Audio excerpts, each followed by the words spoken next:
आरोबाव जोङो गुमुथि जिल्लायाव त्रिपुरा मथानि जानाय इलेक्शन केम्पेइन खालामनो थाखाय आसामनिफ्राय गोबां जोंनि गिदिर दिनै गुमुथियाव महाराजा बुबाग्राखौ नेगासिनो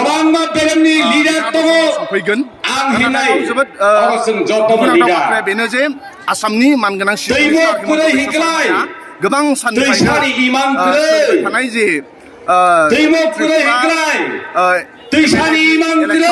गोबां साननि सिगांनिफ्रायनो त्रिपुरायाव गासै 60टा एमएलए समष्टियाव मथाया गासै समष्टियाव केन्डिडेट होदों आरो दिनै गुमुथि दसे उनाव जोंनि महाराजा बुबाग्राया आसामनि चिफ मिनिस्टार बिथाङा हेमन्त बिश्व शर्मा आरो आसामनि गोबां बिजेपि बिथांमोना त्रिपुरानि जानानै केन्डिडेटनि जानानै बिथांमोना इलेक्शन केम्पेइन दङ जोंहा त्रिपुरा रायजोफोरनि बर'फोरनि आरोबाव जोंहा मोनसे सिक्सटिकेल ट्राइबेल काउन्सिल दङ आरो बे ट्राइबेल काउन्सिलखौ मता पार्टिया शासन हेमन्त बिश्व शर्माया कक बर'फोरनि जाय ट्राइबेलाव बिथांमोना शासन खालामदों दा बिथांमोनखौ नाख्रेबनानै दिनै बिजेपिखौ बिथांमोना देरहानो थाखाय नाजागासिनो दङ ट्राइबेल लिडार नाजागासिनो दङ जाय कक बर'फोरा त्रिपुराया कक बर'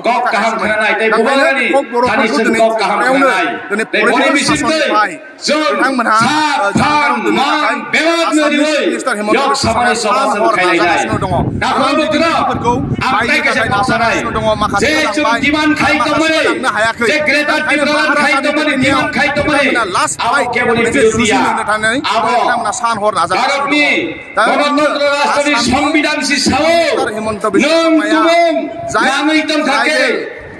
काउन्सिल दङ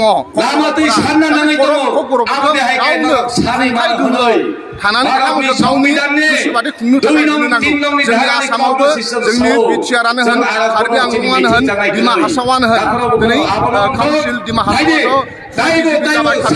बिजेपि जाबाय आरो बिटिसिआवबो बिथांमोना बिदिनो नाजागासिनो दङ नाथाय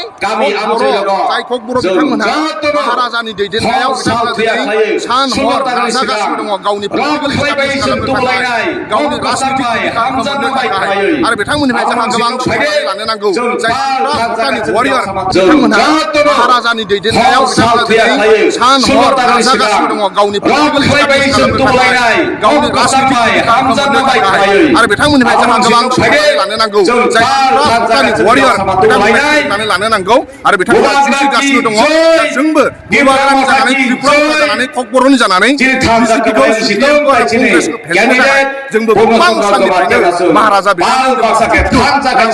कक बर'फोरनि थाखाय जोङो गसंफागासिनो दङ इसोरा अनथों कक बर'फ्रा देरहाथों